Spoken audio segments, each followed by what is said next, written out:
Hello friends, എല്ലാവർക്കും good morning. അപ്പോൾ എല്ലാവർക്കും ഇന്നത്തെ ഒരു തകർപ്പൻ വിശേഷത്തിലേക്ക് തന്നെ സ്വാഗതം. അങ്ങനെ വിജയലക്ഷ്മിയും ഗീതവും കൂടെ സംസാരിച്ചുകൊണ്ട് നിൽക്കുക. അവനെതിരെയുള്ള പ്രതികാരമല്ലേ നീ ചെയ്യുന്നത്, അല്ലാതെ അവർണയ്ക്ക് നിന്റെ കൂട്ടുകാരിയാണെന്നും പറഞ്ഞ് അവളെ രക്ഷിക്കാൻ നോക്കുമല്ലെന്ന് എനിക്ക് നന്നായിട്ടറിയാം. ആഹാ, മാഡത്തിന് മനസ്സ് വായിക്കാൻ നല്ല കഴിവുണ്ടല്ലോ. പിന്നെ അല്ലാതെ ഞാനും ഒരു പെണ്ണല്ലേ ഗീതു, പ്രതികാരം എന്താണെന്ന് എനിക്ക് നന്നായിട്ടറിയാം എന്നും വിജയലക്ഷ്മി പറയുക. അത് കേട്ടതും ഗീതു ഒന്ന് ചിരിച്ചു. എങ്കിൽ പറ, എൻ്റെ ഉദ്ദേശം എന്താണെന്ന്, ഞാൻ എന്താ ഉദ്ദേശിക്കുന്നതെന്ന് മാഡം പറ. അത് കേട്ടതും ടേക്ക് ഓവർ നടത്തി ആ കമ്പനിയുടെ MD സ്ഥാനം നിനക്ക്, നിന്റെ ജോലിക്കാരനായി അവൻ കിഷോർ, അതല്ലേ നിന്റെ ലക്ഷ്യം? അയ്യോ, എത്ര കൃത്യമായിട്ടാ മാഡം എല്ലാം പറയുന്നേ. അതെ മാം, ഇത് തന്നെയാണ് എൻ്റെ ലക്ഷ്യം. പക്ഷേ അവനെ ഞാൻ അത്രയ്ക്ക് സ്നേഹിച്ചിരുന്നു മാഡം. അവനോടൊപ്പമുള്ള സന്തോഷകരമായ ജീവിതമാണ് ഞാൻ ഒരുപാട് നാൾ സ്വപ്നം കണ്ടത്. എന്നിട്ടും ഗോവിന്ദേട്ടനെ പോലൊരാളെ ഞാൻ തള്ളിപ്പറയുകയും ചെയ്തു. അവന് വേണ്ടി, എല്ലാം അവന് വേണ്ടി മാത്രമായിരുന്നു. അങ്ങനെയുള്ള എന്നെ അതുകൊണ്ട് അവനോടുള്ള ദേഷ്യം എനിക്ക് ഈ ജന്മത്ത് മാറില്ല. ഈ ജന്മമൊന്നുമല്ല, എത്ര ജന്മം എടുത്താലും അവസാനിക്കില്ല മാഡം. അതുകൊണ്ട് അവൻ എൻ്റെ അടിമയായിട്ട് ആ കമ്പനിയിൽ ജോലി ചെയ്യുമ്പോൾ ഗോവിന്ദേട്ടൻ്റെ ഭാര്യ എന്നുള്ള പദവി എനിക്ക് വേണം എന്നും നമ്മുടെ ഗീതു പറയുന്നത് കേട്ട് വിജയലക്ഷ്മി, ഗോവിന്ദൻ്റെ ഭാര്യ എന്നുള്ള പദവിയും കിരീടമൊക്കെ നിൻ്റെ തലയിൽ കാണും. പക്ഷേ രാധിക അവിടെ ഉള്ളിടത്തോളം കാലം അത് നിൻ്റെ തലയിൽ മുൾക്കിരീടമായിരിക്കും. അപ്പോൾ ഗീതു ഞെട്ടലോടുകൂടെ വിജയലക്ഷ്മിയെ നോക്കുക. എന്താ നോക്കുന്നേ? ഞാൻ പറഞ്ഞ സത്യമല്ലേ?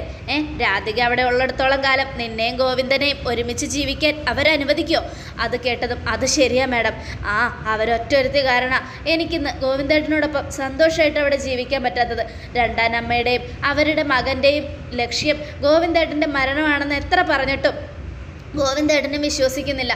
അങ്ങനെയുള്ളപ്പോൾ എനിക്ക് എന്ത് ചെയ്യാൻ പറ്റും മാഡം എന്നും വിജയലക്ഷ്മിയോട് ഗീതു ചോദിക്കുക. ചെയ്യാൻ പറ്റും, നിനക്ക് ഗോവിന്ദന് ഒരു കാര്യം ചെയ്യാൻ പറ്റും. എന്ത് കാര്യം? അവനെ സ്നേഹിക്കണം, അവനെ പ്രണയിക്കണം. ഇനി കുറച്ച് ഈ ദേഷ്യവും വാശിയൊക്കെ കളഞ്ഞ് കുറച്ച് റൊമാൻറ്റിക് ആവുക ഗീതു. അങ്ങനെ റൊമാൻറ്റിക് ആയി കഴിയുമ്പോൾ ഉറപ്പായിട്ടും ഗോവിന്ദ് നിൻ്റെ കൈകളിലേക്ക് വീണോളും. പിന്നെ രാധിക പറയുന്നിടത്തല്ല, നീ പറയുന്നിടത്തേ ഗോവിന്ദ് നിൽക്കൂ. എന്താ മനസ്സിലായോ? മാഡം എന്താ ഉദ്ദേശിക്കുന്നത്? അല്ല, മാഡം ശരിക്കും പാട്ടുകാരിയാണോ അല്ലെങ്കിൽ കല്യാണ ബ്രോക്കറോ? അത് കേട്ടതും വിജയലക്ഷ്മി, റൊമാൻസ് ബ്രോക്കർ നിങ്ങളുടെ രണ്ടുപേരുടെയും എന്നും പറയുക. അപ്പോൾ ഗീതു ചിരിച്ചുകൊണ്ട് വിജയലക്ഷ്മിയുടെ തോളത്തേക്ക് ചായുക. എന്നിട്ട് എൻ്റെ മോളെ, ഇനിയും മോൾക്ക് ഞാൻ കുറേ ഉപദേശിച്ച് തരാനുണ്ടല്ലോ. അതുകൊണ്ട് തന്നെ ഇനി റൊമാൻറ്റിക് ആവാൻ നോക്ക്. റൊമാൻറ്റിക്കായി രണ്ടുപേരും സന്തോഷത്തോടെ ജീവിക്കും. എന്നാൽ മാത്രമേ ആ രാധിക നിൻ്റെ തലയിൽ അണിയിക്കാൻ നോക്കുന്ന മുൾക്കിരീടം പുഷ്പകിരീടമായി മാറ്റാൻ നിനക്ക് പറ്റൂ. മനസ്സിലായോ? മനസ്സിലായി മാഡം, എനിക്കെല്ലാം മനസ്സിലായി. ഇനി മുതൽ അങ്ങോട്ട് എന്താ ചെയ്യേണ്ടതെന്ന് എനിക്കറിയാം. അതെ, പ്രതികാരം കൊണ്ട് ഒരാൾ എന്താ പറയുക, എന്ത് ചെയ്യാൻ കണക്കാക്കിയാലും അത് നമ്മൾ ചെയ്തിരിക്കണം. നിൻ്റെ മനസ്സിലിപ്പോൾ പ്രതികാരം മാത്രമാണുള്ളത്. അത് കിഷോറിനോട് മാത്രമല്ല, രാധികയോടും വരുണിനോടും ഒക്കെ വേണം. ഇതുപോലൊരു ദിവസം ഞാനും നിന്നിട്ടുണ്ട്. അന്നേരം അവർക്കെതിരെ ഒന്നും ചെയ്യാൻ പറ്റാതെ ഞാൻ ഒരുപാട് വേദനിച്ചിട്ടുണ്ട്. ആ വേദനകളൊക്കെ ഇപ്പോൾ എൻ്റെ മനസ്സിൽ ഒരു എന്താ പറയുക, ഒരു ലക്ഷ്യം പൂർത്തിയാക്കുന്ന ഒരു ഇതായിട്ട് വന്നിരിക്കുക എന്നൊക്കെ പറഞ്ഞ് വിജയലക്ഷ്മി ഗീതുവിനെ ചേർത്ത് നിർത്തുക. ഇനി മാഡം പറയുന്നത് പോലെ അങ്ങോട്ട് ഞാൻ അനുസരിക്കും, ഉറപ്പായിട്ടും അനുസരിക്കും എന്നൊക്കെ പറഞ്ഞ് ഗീതു അവിടെ നിന്ന് അങ്ങോട്ട് പോവുക. ഈ സമയം പിന്നീട് കാണിക്കുന്നത് വിലാസിനെയും ഭദ്രനെയുമാണ്. പുല്ലെല്ലാം വെട്ടി കളച്ച് വിലാസിൻ്റെയും ഭദ്രൻ്റെയും നടുപുളിങ്ങിരിക്കുക. ഇതിനേക്കാളും ഭേദം വല്ല തൊഴിലുറപ്പിനും പോയാൽ മതിയായിരുന്നു, ശമ്പളമെങ്കിലും കിട്ടിയെന്നെ എന്നും പറയാം. എടീ, നീ തൊഴിലുറപ്പിലെങ്കിലും ആളായി, പക്ഷെ എൻ്റെ കാര്യം ഒന്ന് ആലോചിച്ച് നോക്കിയേ. എനിക്കിപ്പോൾ ഇവിടെ ഒരു ബംഗാളിയുടെ സ്ഥാനമല്ലേ ഉള്ളൂ എന്നൊക്കെ പറഞ്ഞുകൊണ്ടിരിക്കുക. എൻ്റെ ഭദ്രേട്ടാ, നമുക്ക് എന്നാ ഇതിൽ നിന്നൊക്കെ ഒരു മുക്തി കിട്ടുന്നേ? അവളൊന്ന് പെറട്ടെ, അതിന് ശേഷമല്ലേ നമുക്ക് മുക്തി കിട്ടൂ എന്നൊക്കെ പറഞ്ഞുകൊണ്ട് സംസാരിച്ചുകൊണ്ടിരിക്കുമ്പോൾ പ്രിയ ചായയും കൊണ്ടുവരിക.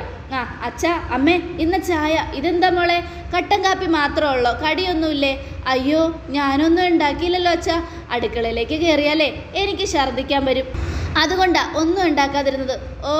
എന്നാ പിന്നെ മോൾ ഇത്ര കഷ്ടപ്പെട്ട് കട്ടൻ ചായ ഇട്ട് എന്തിനാ? ഞാൻ വന്നിട്ട് ഇതും കൂടെ അങ്ങോട്ട് ഇട്ട് തന്നല്ലോ. എൻ്റെ അമ്മേ, ഈ അമ്മയുടെ മരുമോള് അത്രയ്ക്ക് ക്രൂരയാണെന്ന് അമ്മ കരുതിയോ? അങ്ങനെയൊന്നും കരുതണ്ട കേട്ടോ. ഞാൻ അങ്ങനെയൊന്നും ചിന്തിച്ചിട്ട് പോലുമില്ല. എങ്ങനെയെങ്കിലും ഈ വെയിലത്ത് നിന്ന് ജോലിയെടുക്കുന്ന നിങ്ങൾക്ക് ചായ ഇട്ടെങ്കിലും തരണ്ടേ? ഇല്ലെങ്കിൽ ഞാൻ എന്ത് മരുമോളാ എന്നൊക്കെ പറഞ്ഞുകൊണ്ട് ഇങ്ങനെ പ്രിയ നിൽക്കുക. നീ ചെയ്യും. ഓ എൻ്റെ നടുവൊടിഞ്ഞു എന്നൊക്കെ പറഞ്ഞുകൊണ്ട് പ്രിയ വിലാസിനി ഇങ്ങനെ നിൽക്കും. അമ്മയും ചായ കുടിക്കുക. അപ്പോൾ പ്രിയയുടെ ഇന്ന് രണ്ടുപേരും ചായ എടുത്തു. ചായ എടുത്തിട്ട് പ്രിയ അങ്ങോട്ട് പോവുക. പ്രിയ പോയി കഴിയുന്നത് ഭദ്രേട്ടാ ഇവള് നമുക്കിട്ട് മനഃപൂർവ്വം പണി തരുക. എന്തായാലും ഇനിയിപ്പോൾ ഇവളെക്കുറിച്ച് പറഞ്ഞിട്ട് കാര്യമൊന്നുമില്ല. നമ്മുടെ മോനെ പറഞ്ഞാൽ മതിയല്ലോ. സ്വത്തിന് വേണ്ടി ഇവള് പറയുന്നതും ചെയ്യുന്നതും ഒക്കെ സഹിച്ചു നിൽക്കണമെന്ന് അവൻ നമ്മളെ ഉപദേശിച്ചിരിക്കുമല്ലേ. ഇനിയിപ്പോൾ നമുക്ക് എന്ത് ചെയ്യാൻ പറ്റും എന്നൊക്കെ പറഞ്ഞുകൊണ്ട് വിലാസിനെയും ഭദ്രനെയും വീണ്ടും പറമ്പ് കളച്ചുകൊണ്ടിരിക്കുക. ഈ സമയം പിന്നീട് കാണിക്കുന്നത് ഗീതുവിനെയാണ്. അറയ്ക്കലിൽ ഊഞ്ഞാലിലിരുന്ന് ഇങ്ങനെ ആലോചിച്ചുകൊണ്ടിരിക്കുക ഗീതു എങ്ങനെ ഗോവിന്ദേട്ടൻ്റെ മുൻപിൽ റൊമാൻസുമായിട്ട് ചെല്ലണമെന്ന്. അപ്പോഴാണ് വെളിയിലൊരു പോസ്റ്റ്മാൻ വരുന്നത്. പോസ്റ്റ്മാനെ കണ്ടതും കാഞ്ചന അങ്ങോട്ട് ചെല്ലുക. എന്ത് വേണം? അതെ ഒരു ലെറ്റർ ഉണ്ട്, അത് ഒപ്പിട്ട് മേടിക്കണം. അത് കേട്ടതും ഒരു മിനിറ്റേ ഞാൻ ഇപ്പോൾ വിളിക്കാം. ഗീതുപ്പാപ്പ ഒരു ലെറ്റർ ഉണ്ടെന്നും പറഞ്ഞ് വെളിയിലൊരാൾ വിളിക്കുന്നു. അപ്പോൾ ഗീതു എഴുന്നേറ്റ് അങ്ങോട്ട് ചെല്ലുക. എന്താ ഇത്? അറിയില്ല മാഡം തന്നെ നോക്കിക്കോ എന്നും പറഞ്ഞുകൊണ്ട് ഗീതുവിൻ്റെ കയ്യിലേക്ക് കൊടുക്കുക. അപ്പോൾ ഗീതു അത് സൈൻ ചെയ്തിട്ട് ആ ലെറ്റർ മേടിച്ചു. അപ്പോൾ അയാൾ പോയി കഴിഞ്ഞതും ഗീതു ആ പേപ്പർ തുറന്ന് വായിക്കുക. അത് കണ്ടതും ഗീതു ഞെട്ടിപ്പോയി. ഈശ്വര, ഞാൻ ഒട്ടും പ്രതീക്ഷിക്കാത്ത സമയത്ത് ഒട്ടും പ്രതീക്ഷിക്കാത്തൊരു നോട്ടീസാണല്ലോ എൻ്റെ കയ്യിലേക്ക് വന്നിരിക്കുന്നതെന്ന് ഗീതു നോക്കിക്കൊണ്ട് നിൽക്കുക. അപ്പോൾ കാഞ്ചന എന്നെ ഗീതു പാപ്പയോടെ മൂഞ്ചി മാറിയിച്ച് എന്നമോ ഇருக்கு. അതെ എന്തോ അതിലുണ്ട്, എന്താന്ന് തെരയണമേ ഗീതു പാപ്പ. അപ്പടി ഈ അളുകറക്ക് എന്നാ അതിൽ ഇருக்கு എന്നും ഗീതുവിനോട് ചോദിക്കുക കാഞ്ചന. അത് കേട്ടതും ഗീതു ഒന്നും മിണ്ടാതെ അങ്ങോട്ട് പോവുക. ഗീതു പോയി കഴിഞ്ഞതും അതെന്നാ അപ്പടി അതുക്കുള്ള എന്നെ രഹസ്യം ഗീതു പാപ്പ ഒന്നുമേ ചൊല്ലലേ എന്നും പറഞ്ഞുകൊണ്ട് കാഞ്ചന ആലോചിച്ചുകൊണ്ട് താടിക്ക് കയ്യും കൊടുത്ത് ഇങ്ങനെ നിൽക്കുക.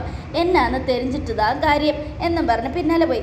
ഈ സമയം ഗീതു മുകളിലെത്തിയതും ഗോവിന്ദ് അവിടെ സോഫയിലിരിക്കുമായിരുന്നു. ആ സമയത്ത് ഗീതു ഗോവിന്ദൻ്റെ മുൻപിൽ പോയി നിന്നു. എന്നിട്ട് ഗോവിന്ദനോട് പറഞ്ഞു, ഗോവിന്ദേട്ടാ എന്നും പറയുക. അപ്പോൾ ഗോവിന്ദ് എന്താ ദേ ഈ ലെറ്റർ ഇപ്പോൾ വന്നതാ. അപ്പോൾ ഗോവിന്ദ് അത് മേടിച്ച് വായിച്ചു നോക്കി. അത് കണ്ടതും ഗോവിന്ദ് എന്താ നീ ഇതെന്തിനാ എന്നെ കൊണ്ടെന്ന് കാണിക്കുന്നത്? ഇത് നിനക്ക് അയച്ചത് ഞാനല്ലേ. അത് കേട്ടതും അതെന്തിനാ ഇങ്ങനെ ഒരു ഡൈവേഴ്സിന് വേണ്ടിയായിരുന്നോ നിങ്ങൾ എന്നെ ബാംഗ്ലൂരിൽ നിന്ന് കൂട്ടിക്കൊണ്ടുവന്നത്? ഞാൻ നിന്നെ സംരക്ഷിക്കാന്നേ പറഞ്ഞിട്ടുള്ളൂ, കൂടെ താമസിപ്പിക്കാമെന്ന് പറഞ്ഞിട്ടില്ല. നിന്നെ പങ്കാളിയായിട്ട് കാണാൻ എനിക്ക് കഴിയില്ല എന്നും ഗോവിന്ദ് പറയുക. എന്നാലും വേണ്ടായിരുന്നു, ഇങ്ങനൊരു ചതി എന്നോട് വേണ്ടായിരുന്നു. ഇത് എന്ത് ചതി? നിന്നെ എൻ്റെ കൂടെ ജീവിക്കാൻ എനിക്ക് അനുവദിക്കാൻ പറ്റില്ല ഗീതു, അതെനിക്ക് ഇഷ്ടമല്ല. അങ്ങനെയുള്ളപ്പോൾ എനിക്ക് നിന്നെ വേണ്ടാന്ന് പറയുമ്പോൾ നീ എന്തിനാ എന്നെ ഇട്ട് ഇങ്ങനെ ബുദ്ധിമുട്ടിക്കുന്നേ? ജോയിൻ്റ് പെറ്റീഷനിൽ നീ ഒപ്പിട്ടിരുന്നെങ്കിൽ 6 മാസം കൊണ്ട് കാര്യം കഴിഞ്ഞാൽ. ഇതാവുമ്പോൾ കാലം കുറയാവും, എന്നാലും കുഴപ്പമില്ല.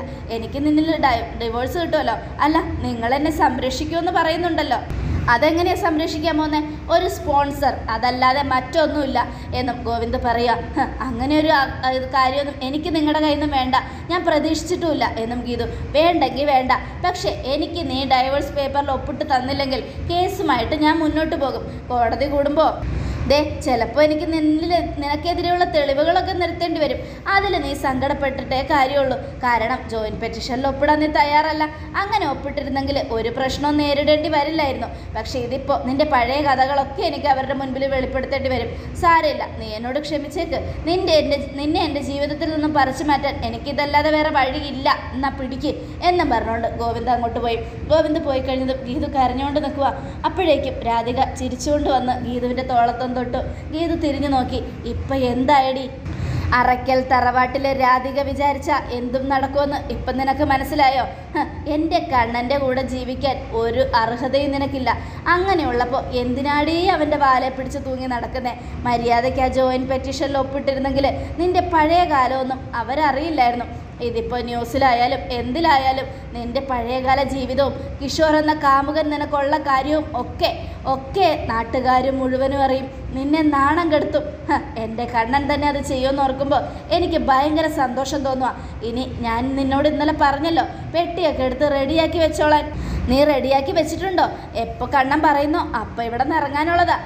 എടി, അറയ്ക്കൽ തറവാട്ടിലെ മാധവൻ നായരുടെ ഭാര്യ രാധികയ്ക്കും വരുണിനുമൊക്കെ ഇനി ഗോവിന്ദ് ഒരു ദൈവത്തെ പോലെയാണ്. അവൻ്റെ ജീവിതത്തിൽ ഒരു പെണ്ണും ഉണ്ടാവില്ല, പ്രത്യേകിച്ച് നീ. അങ്ങനെയുള്ളപ്പോൾ ഈ വീടിൻ്റെ പടി നിനക്ക് ഇറങ്ങേണ്ടി വരും. മോളെ പാവം, കോടതിക്ക് നാട്ടുകാരുടെ മുൻപിൽ നാണം കെട്ട് നിൽക്കേണ്ടി വരുമല്ലോ. പഴയ കാര്യങ്ങളൊക്കെ ഗോവിന്ദ അടുത്ത് പറയും. അപ്പം എന്ത് ചെയ്യും? സാരില്ല, എന്ത് ചെയ്യണമെന്ന് മോള് തന്നെ തീരുമാനിക്കും.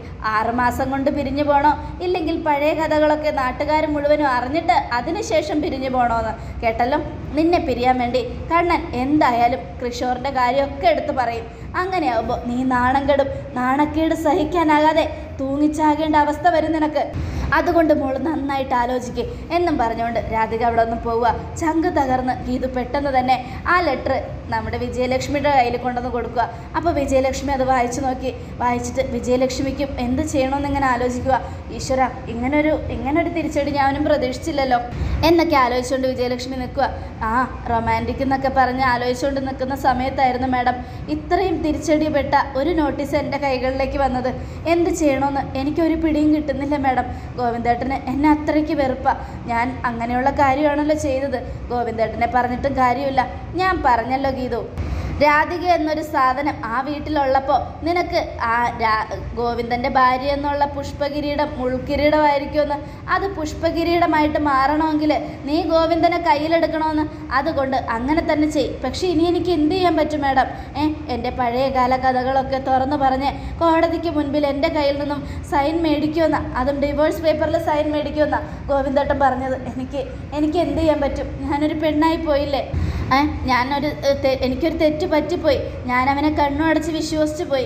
അതിനെന്നെ ഇങ്ങനെ ശിക്ഷിക്കണോ മാഡം എന്നും ചോദിക്കണം. എന്നാൽ പിന്നെ ഒരു കാര്യം ചെയ്യ്, ഡൈവേഴ്സ് ചെയ്യാൻ നിനക്ക് താല്പര്യമില്ല, ഈ പേപ്പറിൽ നീ ഒപ്പിടില്ല എന്ന് തർപ്പിച്ചങ്ങോട്ട് പറ. അങ്ങനെ പറഞ്ഞിട്ട് എന്ത് കിട്ടാനാ മാഡം? അങ്ങനെ പറഞ്ഞാൽ എല്ലാം കിട്ടും. എന്തായാലും കേസ് നടക്കട്ടെ.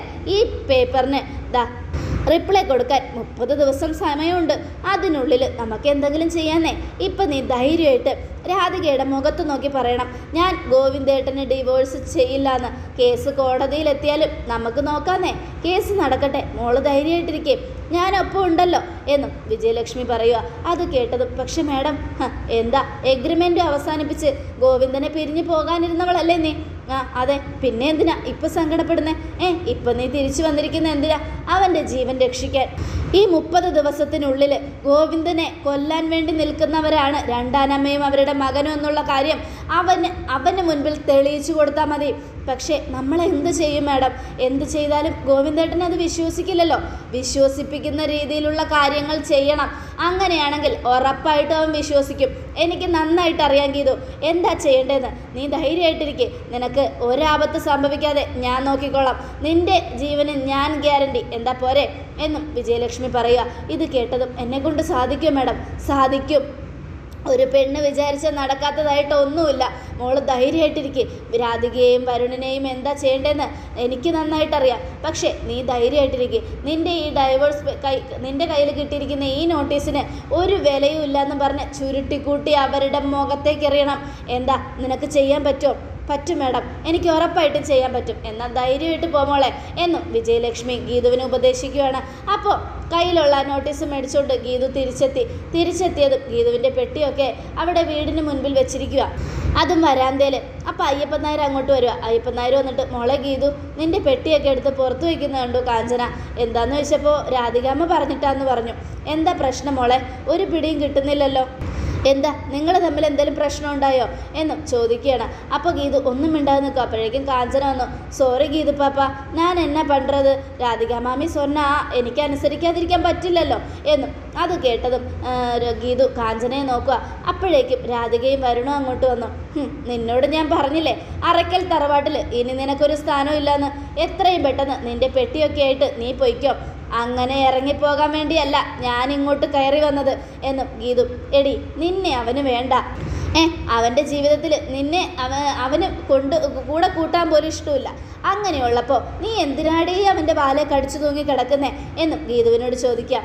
അപ്പോൾ അയ്യപ്പൻ നായർ, അല്ല രാധികാമ്മേ, ഇതൊക്കെ രാധികാമ്മ പറയുന്ന എന്തിനാ? ഗോവിന്ദ് കുഞ്ഞിങ്ങ് വരട്ടെ, കുഞ്ഞൊരിക്കലും ഗീതു മോളോട് ഇറങ്ങിപ്പോകാൻ പറയില്ല. അത് തീരുമാനിക്കുന്നത് താനാണോടോ എന്നും വരുണിൻ്റെ ചോദ്യം. അപ്പോൾ അയ്യപ്പൻ നായർ ഒന്നും മിണ്ടാതെ നിൽക്കുക. ഇത് കേട്ടതും കണ്ണൻ ഇവളെ ഇഷ്ടമല്ല. കണ്ണൻ്റെ ജീവിതത്തിലെ ഒരു ബാധ്യതയാണ്, അവൻ്റെ ജീവിതത്തിലൊരു ഭാരമാണ്. അങ്ങനെയുള്ളപ്പോൾ ഇവളെ പോലെ ഒരുത്തിയെ ചുമക്കാൻ അവന് സാധിക്കില്ല. അതുകൊണ്ട് അവൻ തന്നെ ഇവളെ ഇറക്കി വിടും. അതിനുള്ള കാര്യങ്ങളാണ് ഞാനിപ്പോൾ ചെയ്തുകൊണ്ടിരിക്കുന്നത്. അവൻ ഇറക്കി വിട്ടാൽ ഇവള് തകരും. എന്തായാലും ഞാൻ ഇറക്കി വിടുമ്പോൾ ഇറങ്ങിപ്പോകുന്നതായിരിക്കും നല്ലത്. എന്താ, പോകാൻ സമ്മതമല്ലേ എന്നും ഗീതുവിനോട് ചോദിക്കുക. അത് കേട്ടതും നിറകണ്ണുകളോടുകൂടെ ഗീതു രാധികയുടെ മുഖത്തേക്ക് നോക്കി. പക്ഷേ താൻ എന്തിനവിടെ നിറങ്ങണം? ഡൈവോഴ്സ് നോട്ടീസ് അയച്ചിട്ടേ ഉള്ളൂ. അതിന് റിപ്ലൈ കൊടുക്കാൻ 30 ദിവസമുണ്ട്.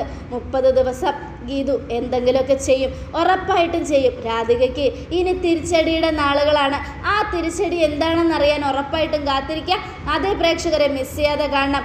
ഇനിയാണ് രാധികയ്ക്ക് യഥാർത്ഥ തിരിച്ചടി കിട്ടാൻ പോകുന്നത്. അപ്പോൾ എല്ലാവർക്കും ഒരിക്കൽ കൂടെ നല്ലൊരു ശുഭദിനം തന്നെ ആയിക്കോട്ടെ. Thank you friends.